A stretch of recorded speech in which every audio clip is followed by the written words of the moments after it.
Good afternoon, everybody. This is June's Supporting Productivity Mastermind. I'm Jessica Polig. I am your host for these masterminds, as well as the owner and founder of Supporting Productivity, which is a real estate systems coaching and consulting company. So I bring all this content to you guys for free, but there's other things you can talk to me about. I do coaching, I do consulting. We put systems in place if that's the kind of work that you need, but I like the masterminds the most because I get to teach. And I'm super excited about this month's content. We're going to be diving into our database, our CRM, and getting ready to make that work for us rather than being, oh, that's that list I have to go look at. Oh, it's that thing I've got to log into. Oh, yeah, I have a CRM. I don't really use it. I don't like it. It makes me feel bad. No, we're going to own that. We're going to make it work for you much more efficiently.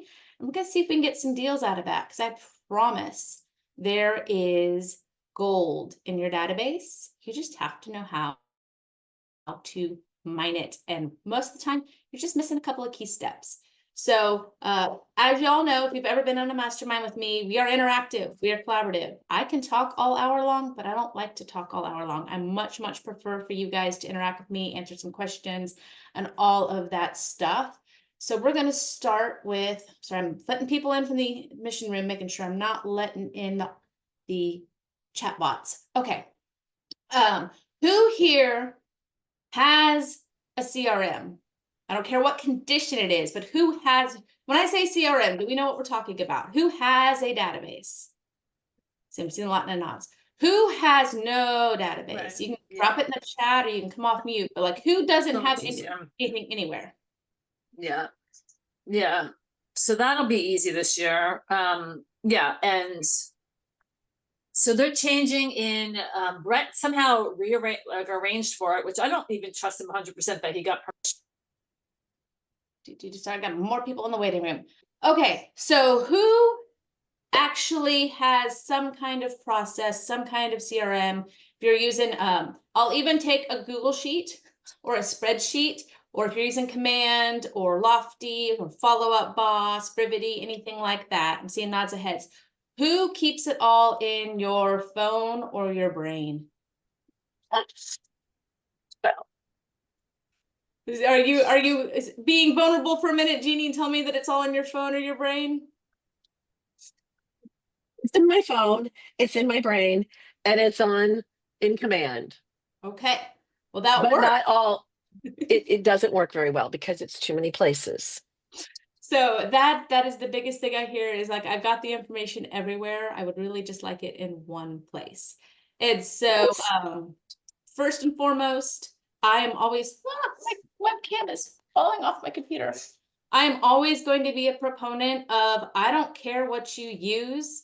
I very much care that you pick one. If you want to completely ratchet up your stress and your frustration and your overwhelm level, keep it in multiple places. If you want to quickly cut all of that, nip it in the bud, pick one, go deep on one, and then we can figure out how to make it work for you. But getting everything into one place is always going to be a much better feeling on Monday morning than having it everywhere and trying to remember where you're supposed to be, where you're supposed to start, and things like that. So with that being said, I have kind of 5 sections on if all of your stuff is in one database, how to pick out and segment, tag, sort, and organize. If you basically have your database contacts kind of labeled, kind of sorted by these key metrics, then when you open that CRM up, when you go to start your lead gen, you have a set regiment of calls. You know why you're going to call those people, you know who people you're going to call. And I actually built you guys a Q3 and Q4 6-month call tracker. It's in a Google Sheet. You'll get a copy of that literally says, for this column and this framework, here's you're going to call each of the next 6 months, each week by week by week, and then column by column by column. So if you don't even know where to start there and see what your database tells you. But first and foremost, who's heard of DTD2? Who utilizes DTD2? Okay, for those of you that utilize it, do you feel like you utilize it well, or do you feel like it's just something I know about and kind of tried to use? So, okay. If you've ever been in a mastermind with me, you know that I teach to 3 levels. I actually just gave them fun names because it's a lot more fun to be fun names. So I have seekers, voyagers, and trailblazers. Seekers don't have a concrete system. They are looking for guidance. They're looking for the information. They're just getting in on the ground floor, trying to figure out where to start. And then your voyagers are going to be people who might have a system, but are looking for guidance, looking for improvement, working for ways to make it work better for them or be a little bit more structured and organized. And then my trailblazers are the ones that do this somewhat routinely or have systems that are operating, but are looking for that hack or that one plus up or that piece of improvement or aha they can take. So I'm going to tell you right now, DTD2 applies to all 3 levels. You don't get out of that. That is the place that we are going to start because it gives you a framework that, one, is manageable, small chunks, small bites of the elephant. 2, it's easy to apply immediately. It's the fastest thing to sort and tag and segment your database by. And 3, if you follow it and nothing else, you will have talked to every single person in your database in 6 months. You can do it in 3 months, but if you need a little bit of grace, you can do it in 6 months. Who'd like to have spoken at least once to every single person in your database in the next 6 months? Okay, then you knew the DTD2. For those that are not aware of what I'm talking about, DTD2 is dial the database 2. It takes letter pairings by last name. So like week 1 is A and W. So everybody with the last name A, everybody with the last name W gets called week 1 of the quarter. Week 2 is B and E, and it moves on so forth. So it's a 13-week rotation. You get through that 4 times a year. And by the sole fact that they have a last name, they get called once a quarter. And we can talk scripts and what to say on the other thing, but doing that and organizing your database by the DTD2 gives you the absolute easiest way to jump in and get your feet wet. And like I said, it's the easiest way to categorize. We do ours by tag. So I sort the database alphabetically by last name. You can do that in Command. You can do that in Lofty. It's more than likely also available in Brivity and Follow Up Boss or any other CRM.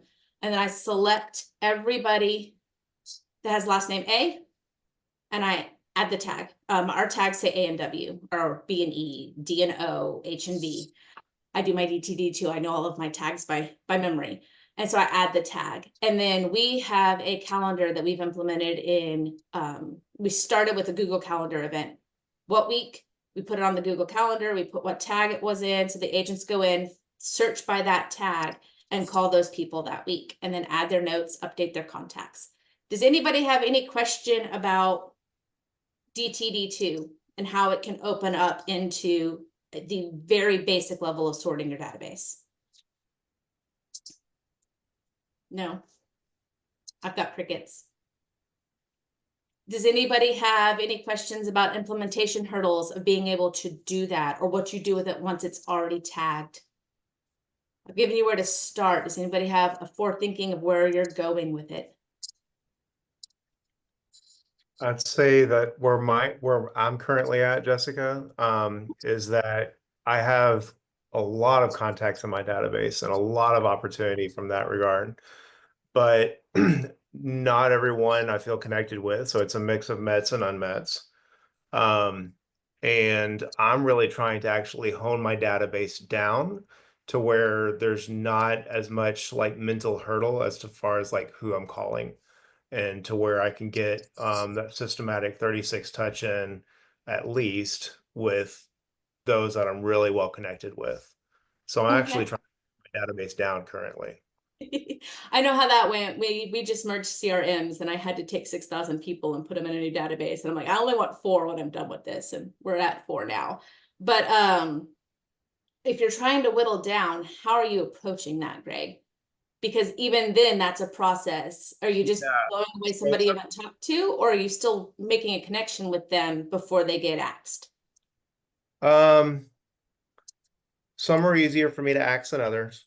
But to your point, like if I DTD2 the whole database and I work the system like through that at least once, at least one quarter, Mhm. then I should be able to have it pare down much better, you know. But like some of the people in there are you know, either other agents or vendor partners or random numbers. And so like I said, some are easier to like pare down than others, but some definitely need a phone conversation to know what to do with it, whether it's pare down or not pare down. Yep. So I'm gonna approach that on two different fronts. If you've got agents or vendor I partners or sphere in your database, don't overlook them as people that you're not calling. Have them on the DTD2. Those are people who can give you referrals or strengthen relationships or bring you business. Just because they themselves are not moving doesn't mean they don't know somebody. So don't always limit them out just because they're not they don't look like a buyer or seller in Yeah, real life. I totally get that. The other thing Yep. from that angle is that, but just by talking to them, even if it's not a referral opportunity, it's going to be knowledge. And so knowing kind of what they're experiencing, if they're a vendor partner that maybe I'm not even utilizing, but knowing what they're experiencing in their own business or knowing what the other agents' perspectives are helps me to be able to better help and serve my clients too. Yep. So, and then the other side of that is this is literally section 1. I have 4 more ways that we can categorize and subcategorize the database for those that already do this or those that are overwhelmed, but there's too many. Everything we do is one more layer of filter. It's gonna be one more layer of categorizing till you get down to a much smaller manageable list.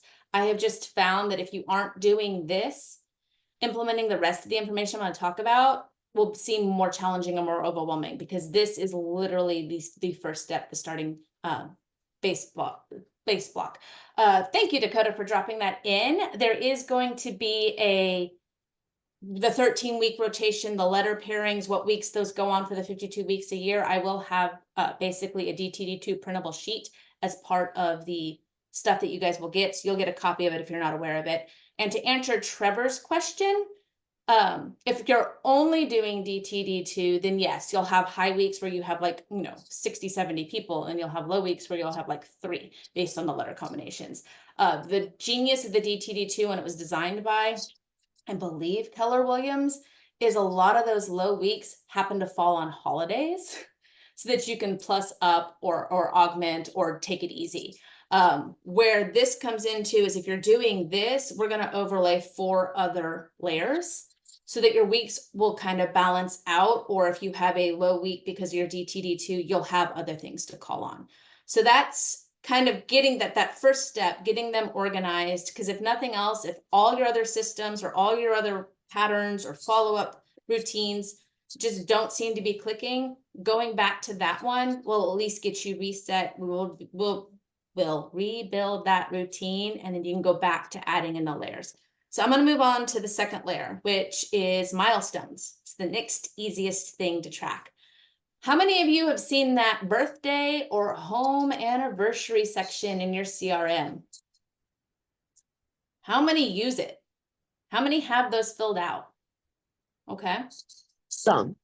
Some. It's always some, but guess what? What's the first thing if you don't have a birthday or you don't have a property anniversary? What's the first thing you can do? Ask them. Yeah, there's a reason to call and ask them when their birthday is, and then you fill it out.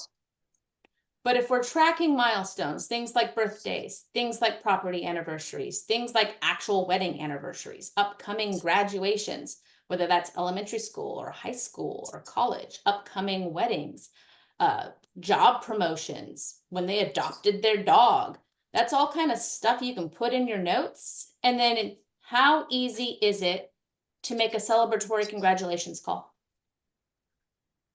Would you answer your phone if somebody that you were friends with called you to wish you congrats or wish you happy birthday? That's not a tough conversation. So now you're not struggling for how to be salesy or not salesy, how to ask them for business, how to check in with them.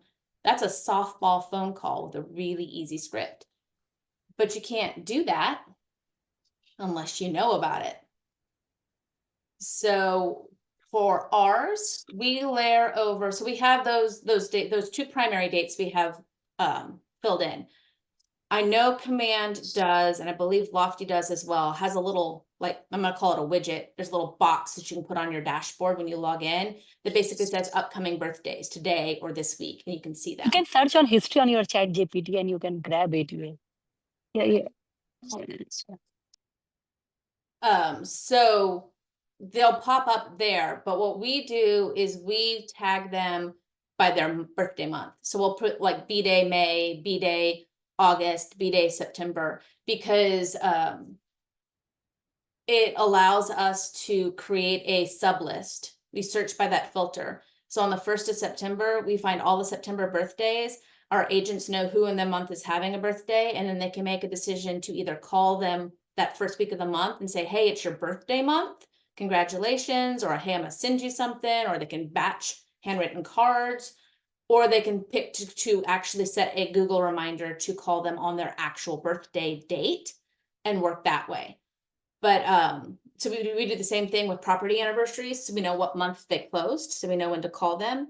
And then we do the two other that we track a lot milestone wise are upcoming graduations. So we'll put in that we call it graduation watch. So if we know when they're graduating, we know we're going to call them all in May, but we do a graduation watch with the year on our tags. And we also do a because we're in a high military turnover town, we have them on PCS watch.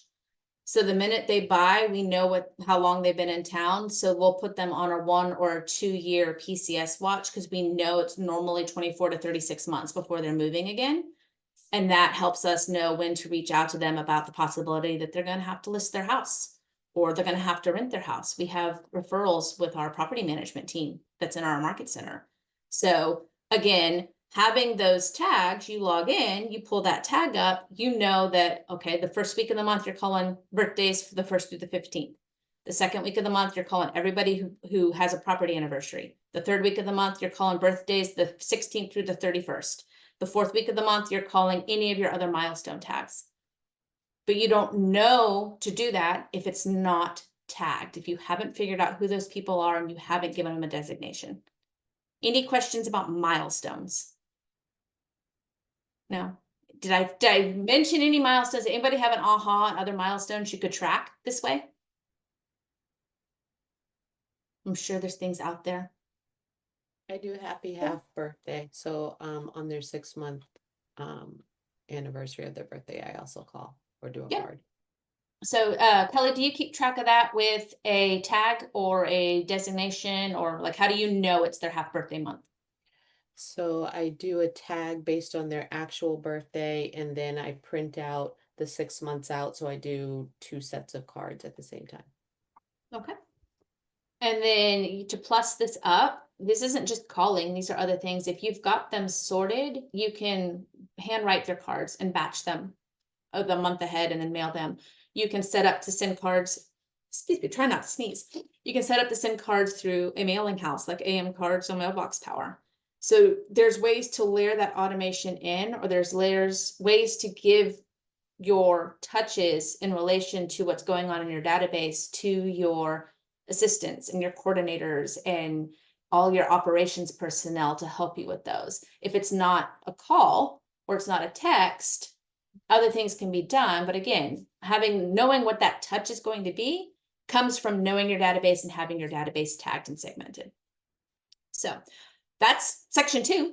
Section 3, I'm looking at my agenda here so we stay on track. Section 3 is my favorite, especially since it is listing season with these market changes. Section 3 is past client trends. Who'd like to know what your past clients are up to and doing so that you know when to call them to see if they might need some kind of assistance? Does anybody have a system built into your database that at a glance you kind of know who's in the sweet spot, or who has equity, or who might be due for a report without them having to raise their hands? Do you have anything that tracks it from your end? Hey, Jessica, I do. Okay, what you got, Heather? So I use Follow Up Boss, and I have it linked with HomeBot. So as they start to click, I get notifications. HomeBot automatically pushes through a tag that is most likely to sell. And I have to tell you that I've challenged it because I've seen where I thought somebody was definitely not selling and called, and they were. Yep. But that sounds like the trigger comes from the client clicking on something, correct? Yes. Does anybody have anything in place that the agents and the operation and the people who own the database know before the client does? We have them on a trigger. We know that like 5 to 7 years is when people typically move. So we have them on a trigger at 5 years to reach back out to them and say, hey, we know that this is typically when you have life changes happening. Is there anything we can do for you? Yep. So a combination between what Dakota's talking about, and what Jennifer dropped in the chat, we tag ours by the month they bought in, whether or not they bought or sold, because you can also do this for sellers, and the year. So we'll have like bought 2020, and then a separate tag will be June or bought June. And so again, we know that most of our clients either sell 2 to 3 years after they buy, or they sell 10 to 15 years after they buy, depending on what kind of, basically depending on their job, if they're locals or if they're military passing through. And so we set up that 18 months after they bought, which I can figure out because I can do a combination of the bought year tag and the bought month tag. We start ramping up our home evaluation postcards. We start ramping up a, hey, have you heard about the market? We start ramping up our check-ins from being once a quarter to being once a month, because we know a lot of our military is coming into that pocket. But I know who's coming into that pocket because I know how long they've owned their house. Yeah, what do you got, Greg? So question on those, do you have those as 4 separate tags, or are those combined tags? Like It's bought 2 tags. Okay. Yeah, it'll be bought 2020 will be one tag, and then bought June will be the other tag. Or we'll do sold 2021, sold in September tag. Okay, so you are combining the year and the action, Yes. or 2? Okay. Yeah, because we have some repeat clients. So if I just had a bought tag and a sold tag and a year tag, I would not know what they did in what year without further research. So if I combine the tag, I can see, oh, they sold their house in 2020, but they bought a new one. Or they sold in 2020, but they bought in 2021. So I can check their transaction history without having to go back and check their opportunities and the transaction tracker and what the heck we did 3, 4, 5 years ago.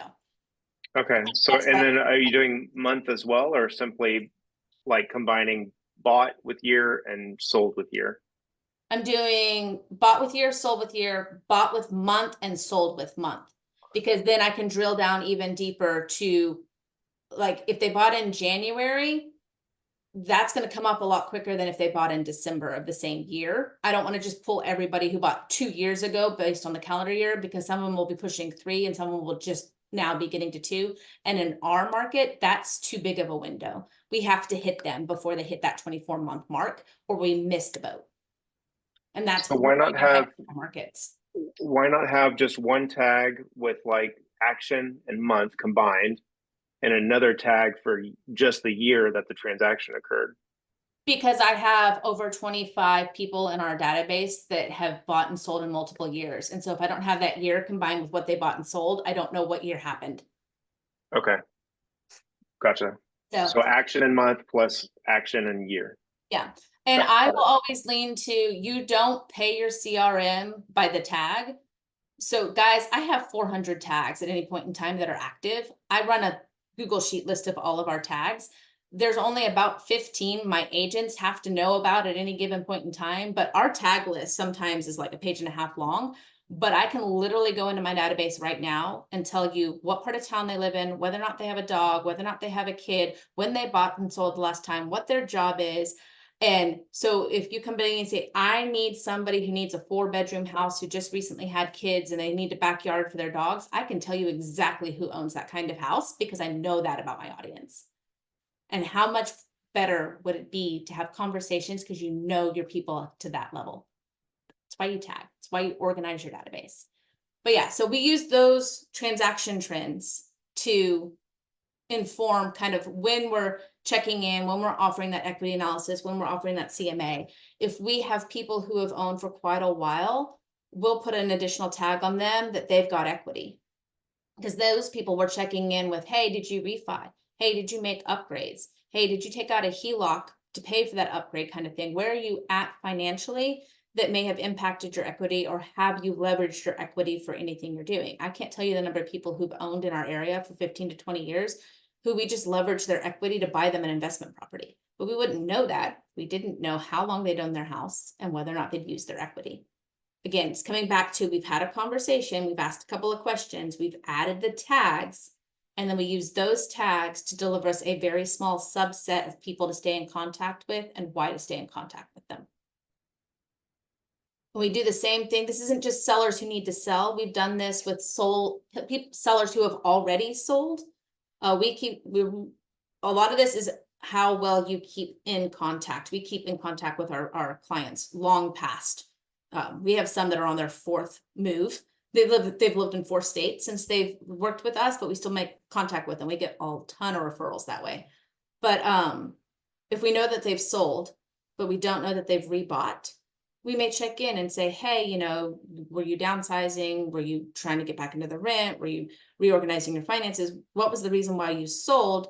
Are you still renting? Are you still looking to buy? Did you rebuy? And so knowing how long they've been out of that house and knowing whether or not they're still in town or out of town helps us reach out to them to ask, is it time to buy again? Have you bought again? Have you been thinking about buying again? And so there's ways to use it on the other side as well, even if they've already sold the initial property that put them in our pipeline to begin with. Any questions about how to spot the trends in past client data?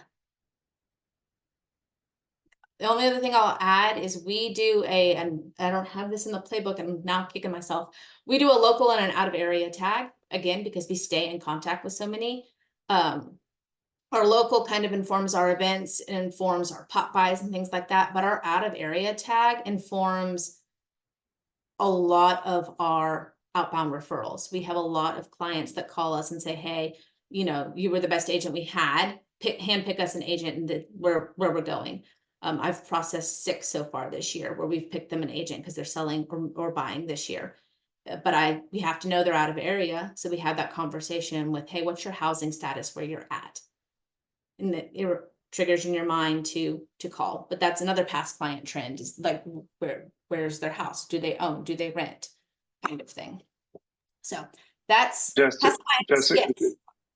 Is there a system that you'll have for cleaning up tags? Because based on the system of action plus year or action plus month, it seems like your tag list could grow in perpetuity from that system, which maybe makes sense for that system. But is there a way that like you go back and kind of clean up tags or refresh clients' information? Yes. So like I said, I keep a tag list. So it's not like we're tracking this kind of data and then every single team member creates their own tag around that. Most of the tags get run through me just by the sheer fact that I'm the director of operations. And so the tags formatted the same way. I run the tags, I create the tags, I kind of edit the tags. As far as there being a whole bunch of tags, generally what we do to make it easier on the agents, this is what I do as operations personnel, is if they've had a conversation and they've learned some information and it changes their tag, so let's say they moved and they're no longer local and they're out of area, we have one bright red tag that says client care review, edit me please. Literally the tag is that long. And the agent will tag it and they'll leave a detailed note in the CRM. And then operations scours those tags every single week. And we go in and make the changes, because it's not just a tag change at that point. We've got to make sure they're right in the right VIP tier, that they're local, they're out of area. Are they getting event information? Which segment are they in? Did we update the address in our mailers? Did they added or changed an email? We got to make sure it ends up in the newsletter. And so, I do a lot of tag cleanup, and with this new CRM change, when we moved to Lofty, I've actually been able to create, they call them smart plans as well, but they're way more awesome. I've been able to create workflows that when you add a tag or you make a change to a segment, it goes in and takes out all of the tags that are no longer relevant. but that's based off of the, hey, if we change their address and it's no longer Colorado, then it'll go in and take the local tag out and put the out of area tag in. And so I used to do it by hand, but now I do as much automation on that as possible. But yes, there is maintenance, but operations handles maintenance for our team. Did I answer your question, Greg? So I don't teach my agents on my team to look at the tags when they're in a single contact for information. The tags are literally I want to search for certain people who do certain things. If this happens, I want these people to return, or I want these people who don't have this to come back. So the tags are a lot more to build a call list, to build a search list, to build a smart view that they work within, not so much for them to read all of the tags to know what's going on with their client. Does that also kind of help that perspective? So then it doesn't matter how many are there, because they're not having to lead through every single one of them to figure out what's going on. Because we have tags for newsletters and client events and pop buys and like their entire client history of all the things we've sent and touched and talked to them about is in their tags. Because then I can go back and see how long have they been coming to events, how long have they been on our newsletter distro and stuff like that, which also helps me figure out who our VIPs are, which is the next section. Who has a VIP program? Jennifer and Dakota. Let's see hands with anybody else. Jennifer, you want to kind of just give me a high view brief of how your VIP program works or what you do? Yeah, it definitely could use some work, but I do have a private Facebook group for VIP that I do put in some office exclusives or just things that are happening around.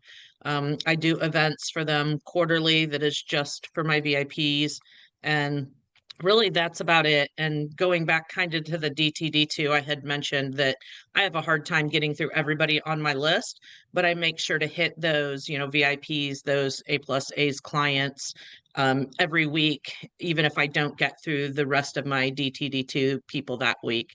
But yeah, I know I could use some work on it, but I'm at least doing that. Quick question on that, Jennifer. How do you know somebody needs to be invited to that VIP group? How do you know you haven't overlooked anybody? Well, I've been growing the database for 27 years of people. But if I do get a new client, which is usually maybe a referral of one of my VIPs, I don't add them right away. As soon as somebody refers me, then I add the tag. So I do have a tag for it. And then, yeah, when I'm inviting them to stuff, then I'll go through all my VIPs. I put it in my private Facebook group, but then I do sort them by the VIP tag and make sure I send the invites to them for the events. Okay. You're marrying the two together, so you're not just adding them to one and not adding them to the other. You do have a system that's like, why are they in both places? Dakota, do you have anything to add, or do you do it differently? We're a little unique. Most of our lead generation is passively through agent to agent referrals. So we tag our entire database grade A, B, C, and D agent. Our grade A are people that have referred multiple people to us, and we do special things for them throughout the year.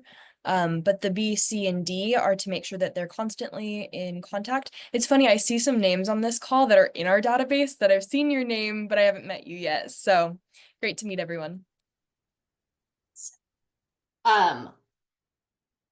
I highly recommend that you put a VIP program in place, even if it's just nothing in name, put it in place for yourself. You can get it to where it's client facing eventually, but put it in place for yourself, because like Jennifer said, even if you have just 2 tiers and you identify people who need to be in those 2 tiers, that's how you layer on top of the DTD2. That's how you layer on top of the past clients. If you're like, I have so many people, I don't know who's priority, your VIP and how you define your VIPs is going to show you who's priority and where your connections and your relationships and your conversations are coming from. And so if you marry those 2 together, you should have the cream of your crop of your database that you are definitely nurturing. And then your next is to pivot from that to how do you make everybody else in your database become one of those 2 VIP tiers. And it's going to be extremely personal to every single real estate professional. It's gonna be based on your time, your budget, your bandwidth, your interests.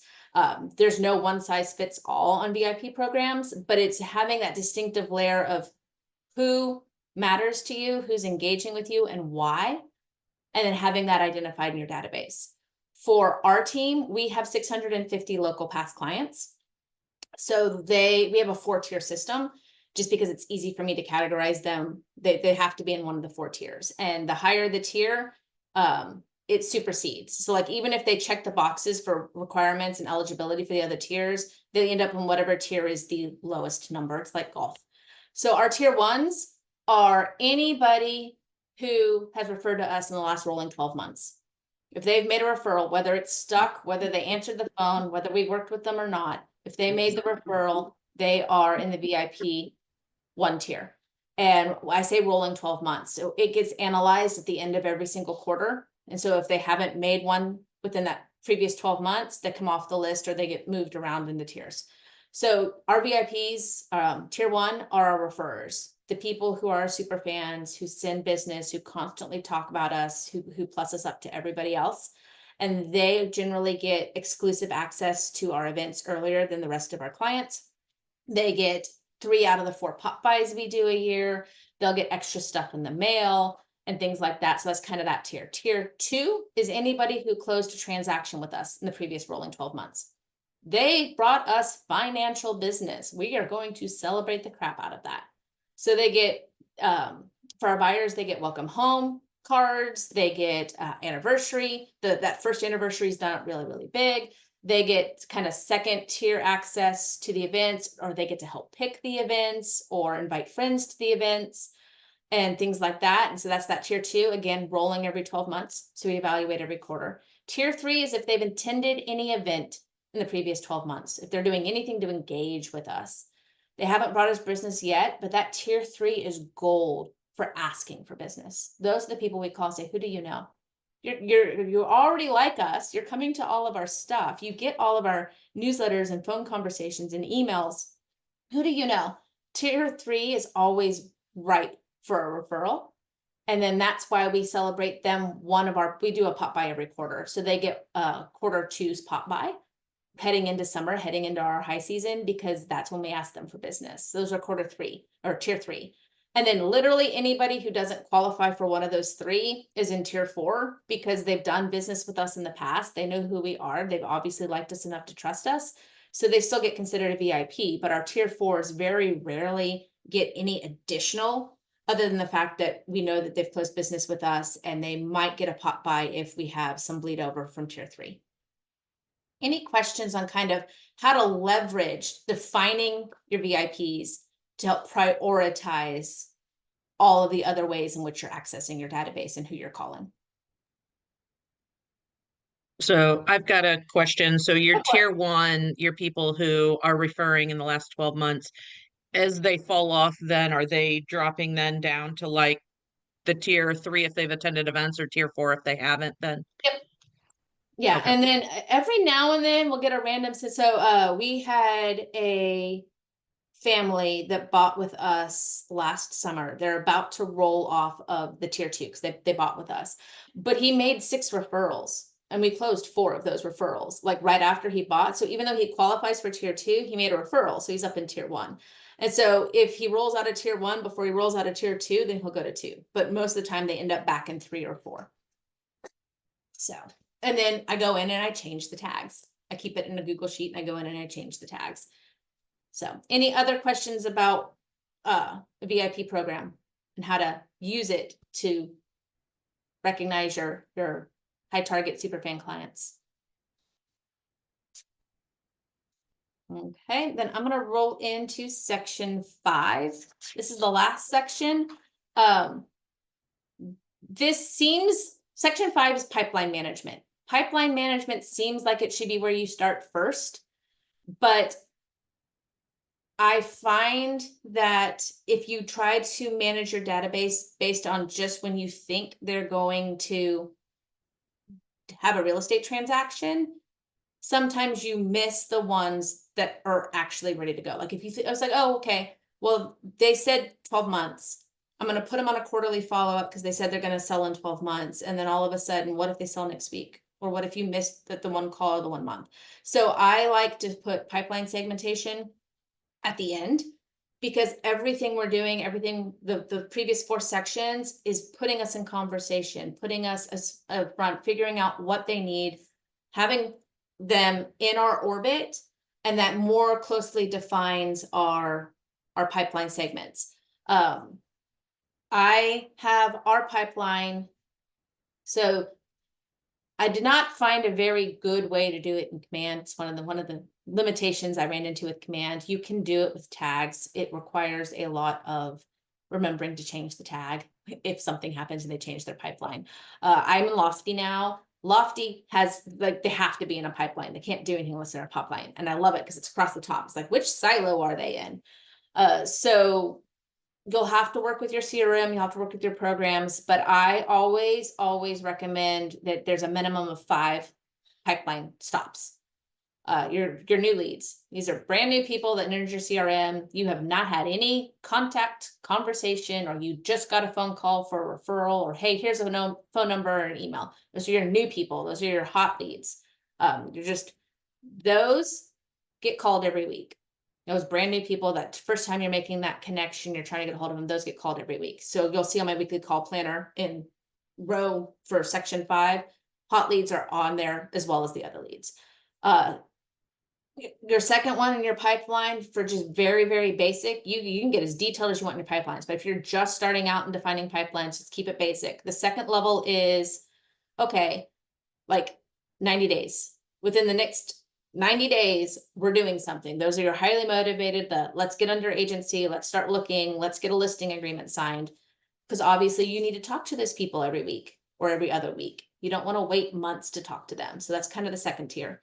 The third tier is essentially 3 to 9 months, 3 to 12 months. They're like, okay, yeah, no, I kind of want this, but I might be waiting. I need a couple of check-ins, but I don't need you harassing me every single week. That's kind of that third slot.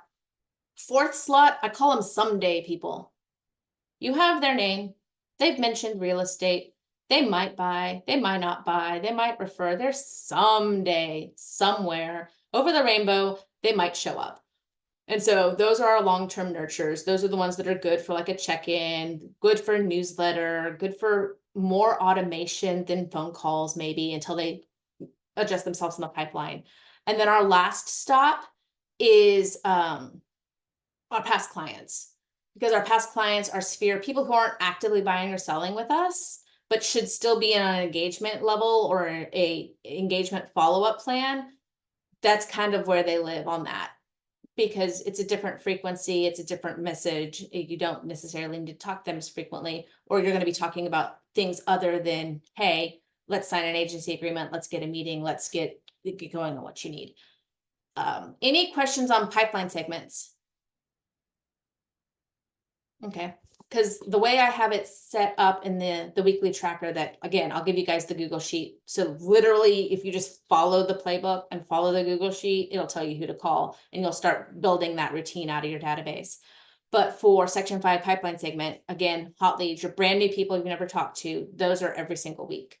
But then I have 1 week where it's just your next 90 days. I have 1 week where it's your 3 to 6 months. I have 1 week where it's your someday people. And I have 1 week where it's basically your sphere, your past clients, anybody you haven't hit on the DTD2 that you need to ask, who do you know? And that's the question. That's how you ask it. Who do you know? And then finish the rest of the sentence about real estate. Not do you know anybody? Because if somebody can say no, it's the fastest thing they'll say. So who do you know makes them stop and think. So any questions about that? I'm very tag dependent. So depending on your CRM, you can use a combination of tags. You can use a combination of segments, smart views. Smart views and command is where you filter by a certain amount of criteria, and then you can save kind of that snapshot. So we used to have one for past clients. We used to have one for immediate buyers. We used to have one for our active under agency listings, and they would all be in one spot. So smart views, segments, pipelines, tags. The more that you can inform who your client is. And the more you can get that to where it's a searchable piece or a filterable piece within your database, the easier it is to say, okay, this week, these are the four things that determine who I'm going to be talking to. It's this DD2 week, it's this pipeline week, it's this milestone week. And then literally you open up your database, you open up those smart views if you have them saved, you open up that combination of tags, and that's who you're calling. You're not having to sit there and look at all, however many, it's not the full dashboard. You're not having to sort. You literally say, I want to look at these 4 people according to this week on the chart. This week on the chart is going to be these 4 sets of people. It's going to be these 5 sets of people. And that's who you call. And if you have some weeks that are lean, guess what? You need to be finding people to fill the pipeline. So who are you writing CMAs for? Who are you talking to that you haven't met yet? Who are you doing a client event? Who haven't you invited? So it all kind of evens and balances out. But that's how you get your CRM to tell you who's ready for a phone call, rather than just staring at it with all of this overwhelming names. Questions? Feedback? Was this helpful? So I try to be, I've been doing this for 4 years, guys. Like this is my lifeblood. Building and working the database and serving it up on a platter that makes it easy is literally my favorite thing to do. And trying to figure out how to make it easy and chunk it down for an hour was a lot. Like Kelly has taken a workshop with me, and there was so much I wanted to teach that I just kept talking and talking and talking. She's probably like, talk less, focus more. So that's what I did on this one. I have a question. With the Yes. pipeline management, are you coding them to DTD2, or is that extra section that we're to do? It's an extra section. So it's Okay. one extra layer of yeah, the DTD2 just is calling somebody by a name. If you have nowhere else to start there. It's the way to make sure your database is covered. Every single other section is a trackable stage, trackable thing to celebrate, thing to call about, thing to provide information on, reason to call, which is why I kind of set them up into those other 4 funnels. Because even if you just call those about that, are you calling every single birthday right now? If you called every single birthday you have in your database, would one of them know somebody or possibly need to mail something? Or like, is it a conversation? Because I think sometimes, and I do this as well. So I'm not licensed. I don't buy or sell it. I'm fully on the operations side. I suck at sales. I understand how sales work. I make sales work for other people, but do not make me smile at pretty people and knock on doors and sell. It's not my thing. But what I hear after being in script and role play for 3 years and being on the pivot call for 3 years and doing these kinds of masterminds is sometimes just picking the phone up and calling because you don't know why you're calling is scary. So why don't we pick something that's easy? Why don't we pick the happy congratulations news? Why don't we pick the, hey, you're coming up on your 3rd year in your property. Did you put any upgrades in? It's like, did you refinance? Did you build something new? Is it too small? Have you had more kids? Hey, I saw you got a dog. How's that yard treating you? Are those conversations easier than I'm just calling to check in? Just calling to check in. I hate that phrase so much. Who answers the phone, wants to have a conversation with them? I'm just calling to check in. I don't even do that with my best friends or my parents. So that's where that is at. You're going to get 3 my mind just completely blanked. You're going to get 3 downloadable resources. It's going to be a little bit different. My website is up and running. And so rather than linking to the documents on my Google Drive that's shared with everybody, I have a resource library on my website. So you guys will be directed to the website, directed to the resource library. You can download everything for free out of the resource library. And as of the end of next week, it will have all of the resources for all 10 masterminds that I've done over the last year. So you can have access to all of it for free, as well as the replays. And so that will be linked in the, I call it the big R email. It's the recap, replay, resource, and registration. That's why it's the big R email. And so you'll get all of that going out. But the 3 that are going out is my 16-page playbook. It's a PDF. It's broken into these sections. I broke it into what it is, what information you need to do it, why you're having conversations around it. And I gave you a couple of sample scripts, a couple of sentences of scripts of why you're calling, what you're calling about concerning this data for those sections. It's hyperlinked. So there's things that you can click on there that will take you to certain places on the website. It will take you to certain resources. It's got a DTD2 call list where it itemizes the letter pairings and what weeks. So that's there. You're going to get a Google Sheet, like I said, that is literally every week from the beginning of July. So start of Q3 all the way through the end of December, which is Q4. So that is 6 months, week by week calling. And then it will take each column is one of these 5 sections, and it will tell you who you're calling from that section that day, like what kind of information you can put into your database. If you've got it tagged, if you've started making it organized, that you're going to be calling that week. I tried to make it as simple as possible to just give you a list of, hey, you know this, go call these people, see what comes up. And then the third is a quick start on tagging, kind of some of my overview tags, some of my favorite tags, and some of the tag sections that categories that are the most helpful in getting this organization going. And so you'll get a copy of those 3. Any questions or anything else about that? I love that we finished early this time. I'm going to stop the recording here in just a second, because then you guys get some exclusive information that the rest of the world on YouTube does not get. So anything else before I hit the stop button on the recording? Nope. Okay, I'm going to hit the stop recording. I'm going to give you guys an exclusive announcement.